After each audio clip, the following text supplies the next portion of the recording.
Hello, web developers, and welcome to How to Create Web Graphics. This is an assignment in which you need to use Photoshop in order to manipulate and save web graphics of different types. And it might be the first time you're using Photoshop or among the first times, so we're going to try to explain all the steps you need to do in this assignment. I'm going to be jumping back and forth a lot between various things in here, and so you'll just have to bear with me as I get all my various screens going, and hopefully I don't make you dizzy. The assignment we're working on is to manipulate some images. I gave 5 choices of images. You can use any one. You don't need all 5 of them. You just need one. You'll also want to record your answers into a Google Doc, so you can click this and it will ask if you want to make a copy of my doc, and then that will come up and you can start typing in your answers in here as you get it. So let's take a look. The first thing it asks you to do is to find the file size of the image that you download. There's a few different places you can do that I'm going to show you. One would be in your downloads folder. In your downloads folder, or wherever it is you downloaded it, if you're in this view right here, so if I'm in these views, different things will happen. You can see it here. If you're in this view, you might not see it at all. It gives you some information, but not the file size. So that's a quick way right there, 22.3 megabytes. And let's take a quick look at Photoshop and see if it agrees. Photoshop, when it opened it up, if you look way down in the bottom corner of Photoshop, it says that it is 28.9 megabytes. So Photoshop thinks it's a little bit bigger than the Mac does, which is something that will happen from time to time. It gets a little strange. And then if I go to image size, let's see, it's pretty certain that it's 28.9, isn't it? So that's what Photoshop thinks it is. Why do we care? Well, really big images, like we might think everything on the internet is super fast these days. And I'm going to show you a speed test in a minute. But you want to be careful when you create images. If you make the images really large, it can be hard to use those on the internet. So when I go to a Google speed test and I ran my test, I am getting, like, watch this. Ooh, last time I ran it, I was getting in the hundreds. Now I'm getting in the 40s, megabits per second. So you might think, well, the other thing was 22 or 28, and this is going 40. So it's taking less than a second to load. Is it that big a deal? But these are megabits, and without getting into the technical terms, megabytes are bigger than megabits. So I went over here to Google and I typed it in, and if my image is 22.3 megabytes, that's the same as saying 180 practically megabits. So that would have been about 4 seconds to download that image at the speed it was giving me. Or, if Photoshop is right and it's this, that's even worse. So you can't just throw any old image. Now, this is an extremely large, high resolution image that we have. And you probably won't come across too many like this. But if you take an image off of your phone, if your phone's really good, the image you get is really quite large. And you want to be careful about just taking it from your phone and throwing it into on the internet. When you do that in something like Snapchat or Instagram, it immediately shrinks the image down to size. It doesn't upload your original image because that would be way too large. So that was the answer to the first thing. How big is this? You also want to find out the dimensions of your image. So you can come over here to image size, and you can see if I was to print this, it would print at 44 inches. Now the resolution is a little bit tricky, but it's 44 inches across if there were 72 pixels in every inch. When we go to print something if we were going to print this not to the web but on a piece of paper, it would print at 300 resolution. Although, interesting. Look at that, 300 resolution. It jumped to 500 megabytes, so half of a gigabyte just for this one image. I'm surprised that it didn't freak out my inches here, but I guess it's going to resize it as I go. Um, for the internet, what things we're doing, we can ignore resolution. That's not what we care about. What we care about is pixels. How many pixels are across? So 3,191 pixels. So my screen on this Mac is probably maybe 1,600. So this is double the size of my screen. In fact, if I go to here, I'm zoomed out on it. This is 33% zoomed. So I could click Command plus and zoom in to 100%, and this is how big the image is. So it takes up well more than my screen, and you can see there's a lot of kind of interesting detail in there. So it's a big image. Now you know the answer to number 2. So let's see. I forgot I was gonna show you these things as we go. So we've done that, checking the image properties. Now we're gonna go on to resizing and getting JPEGs and PNGs. So what is it that I'm talking about here? So when you're in Photoshop, if we wanted to save this for the internet, what would we do? Well, we could cut it down to size. So we could go to image size, and I could say, well, this is too big, but I do want one that takes up most of my screen. So maybe I'd make it a width of 1,200. It's still going to take up basically my whole screen, both width and height. So I can do that. Now I'm down to 4 megabytes of size, so it's getting smaller. And now I can zoom in on it a little bit better on my screen. What on the internet, when you're surfing around, lots of times there'll be a big image when you first go onto a website. It's the current style here as I record this in 2019. That might change at some point. But they call that the hero image, and so you might want a really big image on the top of your website that you could put some cool words over top of and things like that. So a good size for a hero image might be 1,200 across, and then maybe about 500 down. So in other words, everything that I just changed my size to 1,200 across, and then maybe something like this, a horizontal kind of cut like that. But when I did that with my little marquee tool right here to kind of select a piece, see if I wanted to, I could go to edit and copy it, or somewhere there. Oh yeah, or I could go to image crop and I could cut it down to just that one piece that I selected. But I don't know how big it is, because as I do that, it's telling me the inches that I'm dealing with. And I don't want to know the inches, I want to know the pixels. So see right here, it's telling me the inches. This was under window info. But I don't want this, I want pixels. So I'm going to click on this little thing, go to panel options, and say that I want my units to be pixels. So again, that was this little hamburger, I guess they call these things. Panel options, and then choose pixels as my ruler units. So now I can see I just made a box that was 1,200 big, but 285 down. The instructions of this assignment is to make one 1,200 big, but then 500 down. So you could go like that and create it that way.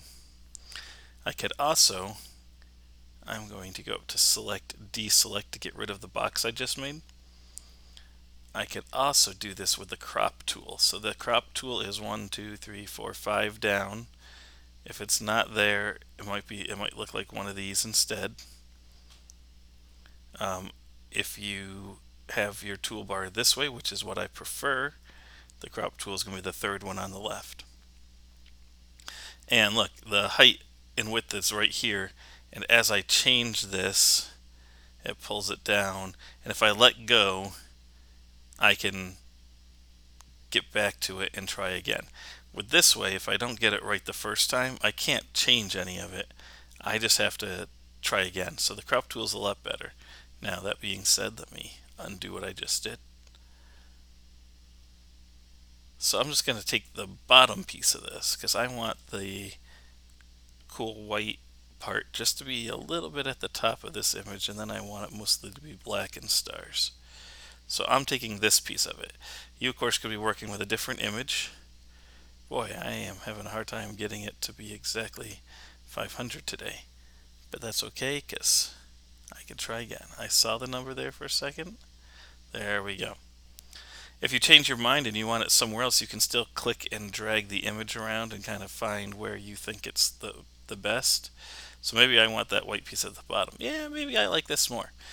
Once you decide what you want and you have the right sizes, you can double click and you get just that piece. Make sure that you don't stay on the crop tool, because then if I start clicking around to do something, I have the cropping back. So I always try to go back to the move tool so I can move things around on the screen if that's what I'm trying to do. Alright, so I have this image. Now I want to save this image, and if you go to the instructions, it says to save it. So I made it this high and wide. It wants to use a JPEG. So where do I do that? There's a few places you can save images in different formats. Remember that JPEG is one of the formats that works good on the internet. In future versions of Photoshop, they may get rid of this, but if you still have it, Save for Web is a really nice way that we used to be able to save things for the internet. Export as probably works. I haven't actually tried this, but let me just give it a quick shot. Oh, you know what? This is really nice, because I can choose here JPEG. Yeah, let's do this anyway. And it's showing me what it's going to look like, and I can zoom in here so I can kind of see my quality. Look at that. Look at that beautiful stars right there. Those look so good, right? And this is JPEG at 100%.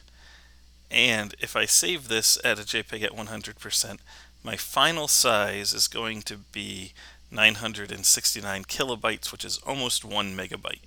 Remember, I started at 28, so I'm getting better. But you don't necessarily need to save it at 100% quality. So maybe you want to say, oh, well, let's make it as small as possible, 10% quality. What you'll see, did you see the shift in the quality of the image? These beautiful stars suddenly became much more like dots. Now my image is only 70 kilobytes. I mean, that's ridiculously small. You'd blink and it would load on the page like before you even knew that you were blinking. So that might not be a good idea though, because of the quality, right? Watch as I switch mine to 100%. Watch the quality. See how the quality comes back and looks a lot nicer. So you don't want to go so far down that you start seeing like terrible quality, because JPEGs always throw out some, get rid of some of the quality. So what about 70 though? On my eyes, I couldn't see the difference between 100 and 70. So maybe I'll try 50. It got a little dim when I chose 50. 60. It's a little bit better. I always start from 100 and then work my way down and see if I notice something. I really don't think I noticed something at 60. But I might say, well, I want as better quality, so I'll stick to 70. It's at 333 basically kilobytes, so that's a lot better. 1/3 of a megabyte instead of 28 megabytes sounds good to me. Now we're getting to the point where if I save it, again, it's not going to affect somebody's internet speed at all or anything like that. Also remember, I'm looking at this at 400% zoom. So when I go back to my 100%, it still looks really good. You would notice again, if I went back to 10%, even zoomed out, you'll see the loss of some quality. So there we go. We're all set to go. We just have to export it and give it a nice name. Maybe photo one JPEG or something, give it a save, and there we go. Now the second step, the next step in this, is that we're going to do the same thing, but this time we want to save it as a PNG. A PNG is yet just another format we can save things as. And so, I might go back to my crop tool. Now, what if you didn't want this anymore? What if you wanted to go back to your original and choose something from that piece? So I can still go to undo crop and get back to there. And now I can make it small again. Now I can use my height and width here, or I can bring that info box back.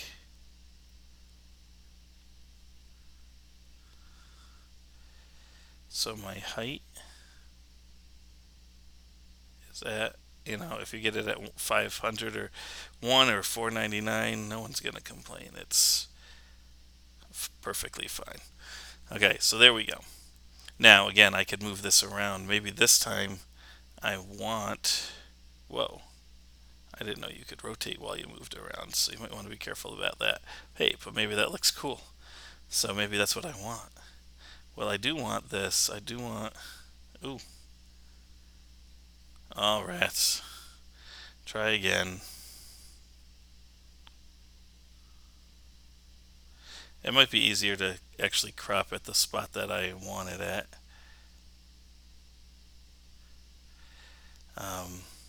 See, when I put my mouse here, you can see the rotation tool, so that's why I went to rotate. I click inside of it and drag, and I can move this part, and this time I want the very center of it, just for fun. You don't have to do the same thing I'm doing. But now we're going to do another save as. So this time when I export it, I could just say quick export as PNG. I'm going to say export as because I want to show you some of the options as we go. So this is what it would be as a JPEG. PNG, portable network graphics. Let's take a quick look. JPEGs, it would save it in 200 kilobytes, and in portable network graphics, 700 kilobytes. So these things are a little bit, they don't save as efficiently as JPEGs, but they do some other things nicely. That's why JPEGs are the best for images. As soon as you have this many colors, PNG loses it. Now I don't need it to be transparent, so that saves some space. I could say, hey, give me a smaller file, but you'll see, I think, in a second when it decides. Could you see a difference in that? You might lose this whole 8-bit thing. You're going to lose some of the quality of your PNG if you do that. So you don't have to do that.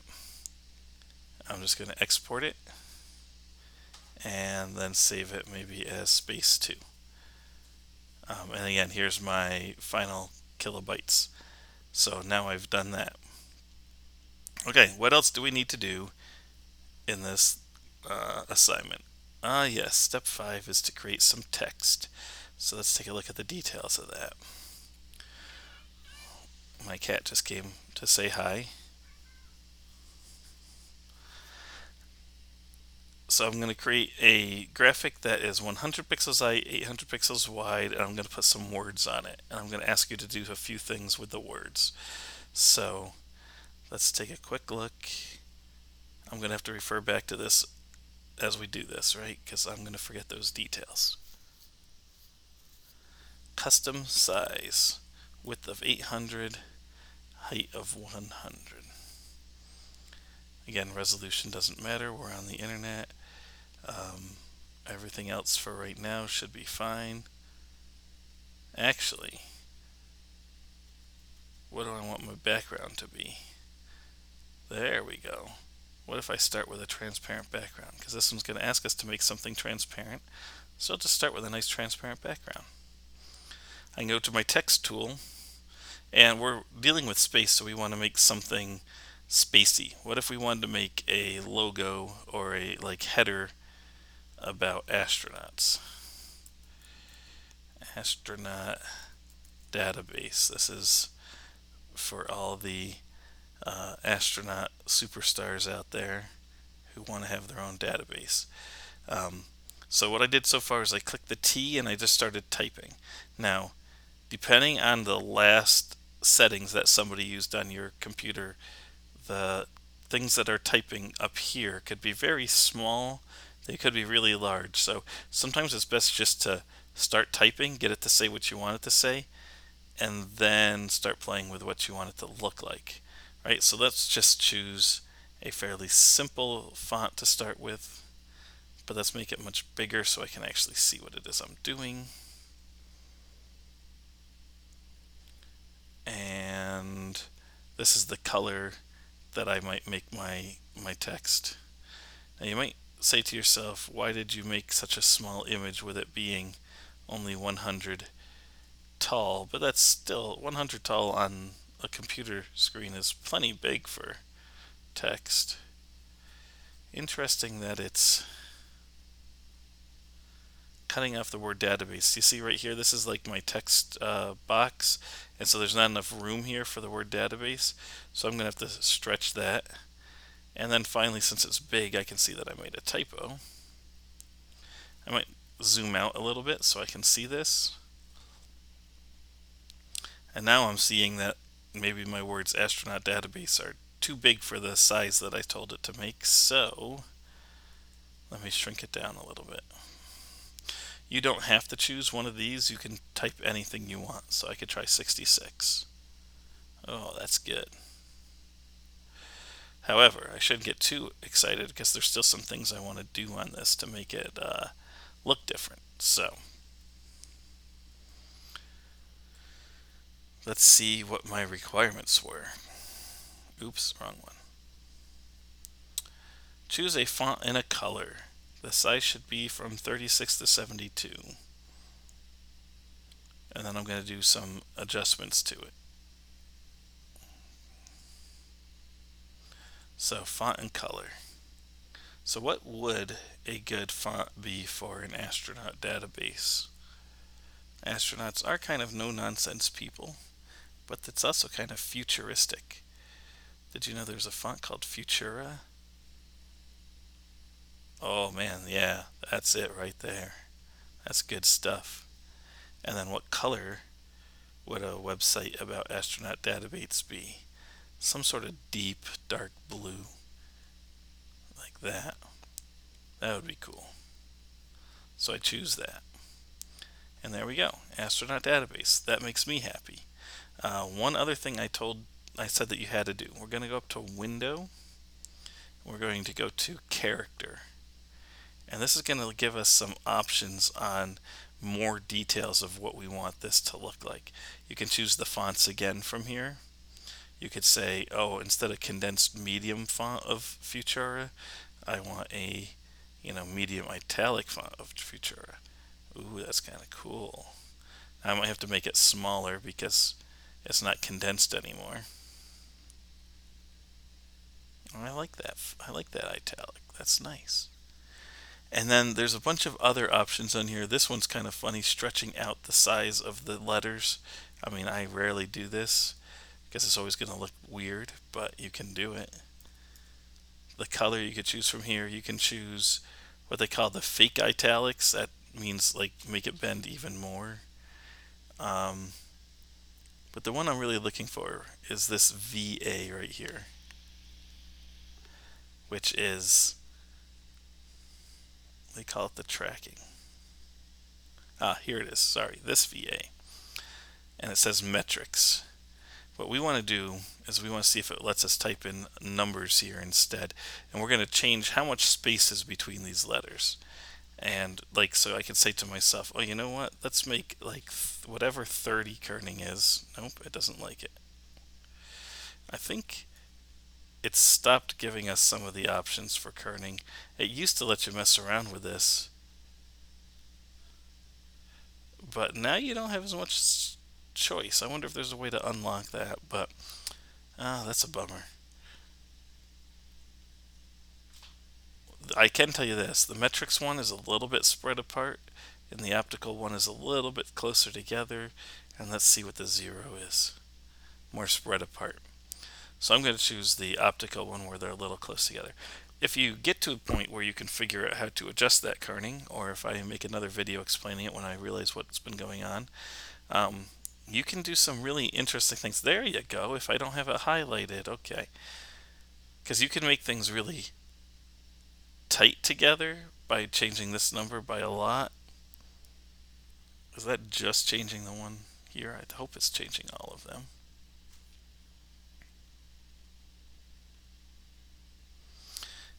It might just be changing ones one at a time. Yeah, that's why I wanted to highlight the whole thing. But then you can't do it. So I'd have to go in between every letter and change its kerning. Because some people like the effect of kind of putting the letters closer together. It can create an interesting effect. But then also some people like the idea of spreading the letters, further apart. Let's see what happens if I just like click on the whole thing as a layer. Nope, see, then I can't do it anymore. That's strange. You can tell that now I've made the kerning weird because some letters seem to have more space in them than others do. Anyway, here's a loose kerning. Put more space between things.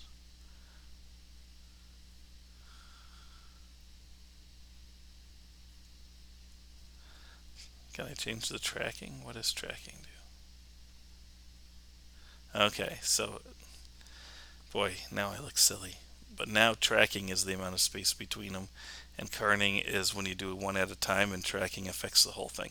So they're the same thing, they just changed the way they did that since the last time I used Photoshop, which unfortunately was a little while ago. Alright, so I've kind of made it a mess because there's different kernings, and some people really get bothered by the fact that like there's a big space here, but then no spaces here. So you do you, and make it the way you want. See how that T and R are now connected? That's kind of cool, right? Now again, it would be best if they all matched that.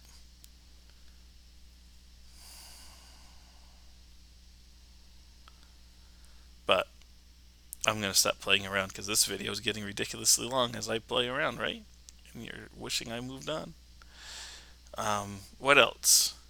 Crop the image so there isn't any wasted blank space. Now, I don't have that problem in mind, and maybe you don't either. I have a little white space. Like, the point of white space is, unless I really want to make sure that nothing comes close to the outsides of my edges, most of the time you want to do that in HTML with layout, and you don't want your image to have a bunch of white space in it that is not, it's just going to take up kilobytes that you don't need. So why have all this white space when I could just cut it down to something more like that? And that's just going to be smaller. So even if it's a little bit, it's still nicer to do a smaller size, and you can decide how picky you want to be. Because then in HTML, as you probably already know, you can do things like padding around an image, and that's where you can set the white space. Here, you don't want to have a lot of wasted pixels, so I'm going to make it look like that. Another thing you could play around in is, and I'd have to go to my text tool to do this, is every text creates a layer down here, and there's a thing called layer effects. In fact, I probably can't be on it to choose layer effects. And I could go to layer effects and I could try some things. I could try a drop shadow on my letters, and it will put a tiny little drop shadow on it, and you can see it just adds a little depth to it. These are optional, you don't have to do them. Sometimes when I design, I really like a stroke, which would be another color around the outside of the letters. So I could say, oh, I want, if I wanted a red and blue thing, I could say, let's make, a really big, oh, that's weird. Well, anyway. Oh, because I'm still in drop shadow. Haha. Let's say I want a stroke around my letters, and I want that stroke to be yellow. Now that stroke is so big it takes over the letters. But if I do it just a little bit, you can see that it goes around the outsides of them. Not always the best effect, but something you could do. Okay, I'm going to cancel mine out and just save it as is. So finally, I want to save it as a PNG, and the reason we do that is because PNGs allow this transparency so that I can put this on any color. So if I change my mind later and I want to make my background yellow, or if I want to make it white, or if I want to make it red, it's going to show up on top of that background color. And so my image itself is transparent, and then I can put that image on a background on my web page. PNGs are the best way to do that. So if you're creating text and you want to, you know, play with fonts in Photoshop and save them as PNGs with transparency. It's only 6.2 kilobytes, so it's tiny, and we're up to space 3 or something in our saving. All right, let's move on. I'm going to try to speed up now. SVGs and GIFs. Okay, so this part I don't have to record myself doing all of these steps anymore. You're going to go to Google Images, and you're going to go to, well, images, but we'll get that in a minute. And I want to get a space line drawing. This is an SVG. But, yeah, so I go to images. But I don't necessarily get SVG files here. I have to figure out a way to do that. One way is you can actually put in file type : SVG, and it's supposed to limit these to SVG files. And you can start seeing that amazing drawing with an SVG. And so you ask yourself, what is so special about an SVG? Why does Mr. Steen want us to get it? And I said I wouldn't walk you through everything on here, but if I save this image, what you have to make sure is that it's actually saving it as an SVG image. Sometimes it seems like it's SVG, and you click here and it says PNG, and so it's kind of tricked you into giving you a picture that looks like an SVG image, but then it's not really one. So you do have to be careful about that. Now that's amazing, isn't it? Let's see if this dog is an actual save image as, and when I go there, see it's a PNG. So somewhere you can get an SVG, but you probably have to go to the website and pay for it or something like that. I'm going to go back to, wow, is this an SVG image? That's incredible. That's really good detail for an SVG image, right? So save the image as an SVG image, and I'm going to just call it shuttle so I could find it easily. I'm going to open this up, file, open, shuttle. Now what will happen is it's a special kind of image, and it's saying, when it says rasterize, what that means is Photoshop doesn't really deal with SVG images. There's other programs you could use to load it. But what you can do is you can change the file size, and it will make a perfect copy of that image in whatever file size you say. So if I say I want a tiny one, and then I zoom in, except for the fact that now it's so tiny and I'm zoomed in, you can see pixels, but it's, a perfect little image of that spaceship. But if I say open, and I look how many pixels are on here, like 11,000 pixels with a resolution of 300. This is going to be a huge file theoretically. 339 megabytes actually, so it's going to take me a minute to load. When this loads, you'll see it's because of the way these things draw, they draw a perfect scale, and look at all the detail in there. That's incredible. I'm only at 12.5% of the thing on my screen at once, so I can zoom in here, and that's what a vector graphic is that it uses math to determine how to draw the lines, and so the lines will always be drawn perfectly instead of getting like pixelated until you get really far in. Then Photoshop has to turn them into pixels at some point.